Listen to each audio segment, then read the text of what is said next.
I didn't go to counseling to find all the answers. I went to counseling because I needed to get my life back. I needed to find a way to help myself. And I started with counseling because that was the way to do it. Somebody said maybe you should start counseling, so I went out and did it, right?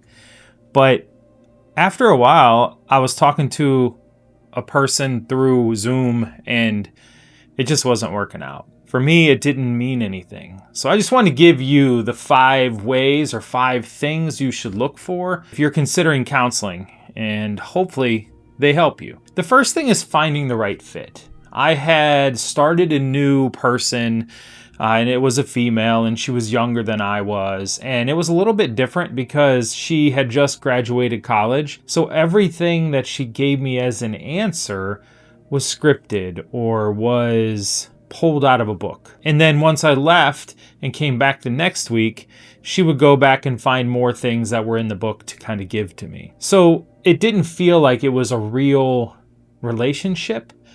And that bothered me. So I started to look for a new counselor. I wanted a male. I wanted someone who was closer to my age, someone who might be able to help me in a way that I didn't know I needed help. I was able to find that person in my counselor, Curtis. It was a male. He was about 15 years younger than I was, but he was in the military and he also had another job, so he wasn't just fresh out of college. So he was able to bring his own life experiences into what I was doing and how he could help me. And the fit was great, but the room mattered too. So like I mentioned before, I was talking to a different counselor. It was all Zoom all the time.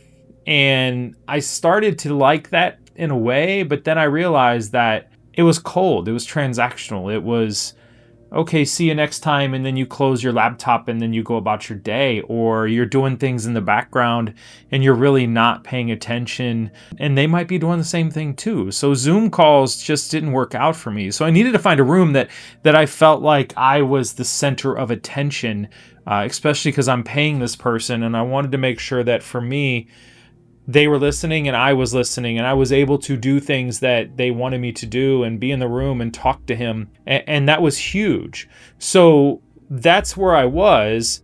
And I went and I was able to go sit in a room every week, which made a huge, huge difference. But even though I was in the right space, the logistics still had to matter. And those logistics are more about the schedule that he had as opposed to location. Location was great. He was only 10, 12 minutes away. But his schedule had to fit into my schedule. I do have an open schedule, and I was able to do it whenever he needed to, but he wanted to do it at night, which I actually enjoyed. I enjoyed going at 6 or 7 o'clock at night because for me, it gives my day back of working. And especially if it was a rough session for me, I didn't lose any time. I was able to just stick to my work and then get back to the everyday of my life, and then have the counseling session later on that night. And that really allowed me to do what I needed to do in the room and not focus, and then go home and be by myself to kind of feel what I was needing to feel. But once the time worked and the logistics worked, the real fight started with it.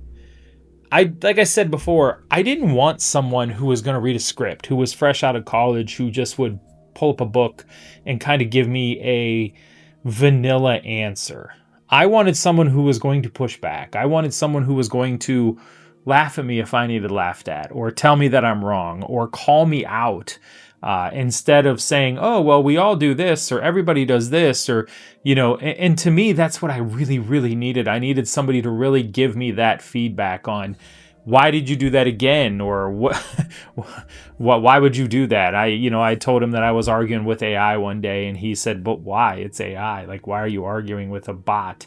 I think in the past, if I would have been in that other room, they would have said, oh, well, we all kind of argue with things that we're not supposed to argue with. But he just kind of chuckled at me and laughed, and you see his smile and how genuine it was. And it made me really feel like he wasn't scripted. Well, he wasn't. He's also not taking notes. I have had counselors where they take notes, and I have zero issue with that.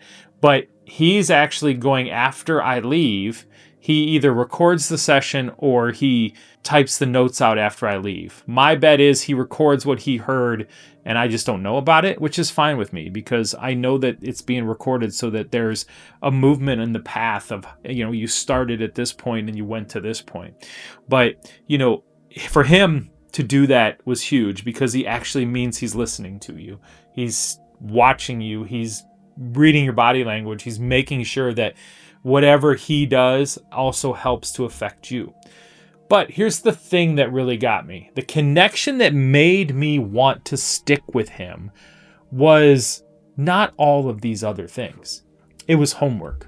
Curtis gave me homework, which means to me that he wants me to get better. He wants me to not come back eventually, right? Because he gives me homework every week. And now I expect it and I love it. I go, okay, what's my homework at the end of that session?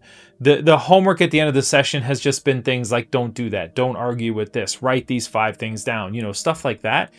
But it gets you into a better routine. It gets you into something that you need to be into, because if you walk out of a counseling session with homework, that's enormous. In the past, I would not do that. I would walk out of a counseling session and go, okay, now what's next? But now with homework, it made me feel like, man, he really cares. He really listened. And that was just huge for me.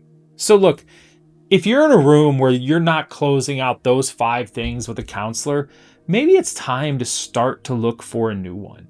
And it's a hard thing to do. I just Googled it and I said, I want a man, and I was trying to find a gentleman in my area. And there's not a lot. Like, I think somewhere in the range of 3% to 6% in my area were men. So it was very hard to find somebody in that boat, but I was able to.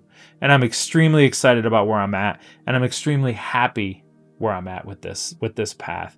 So again, if you're in a room that is not providing those 5 things, I hope you find the right room.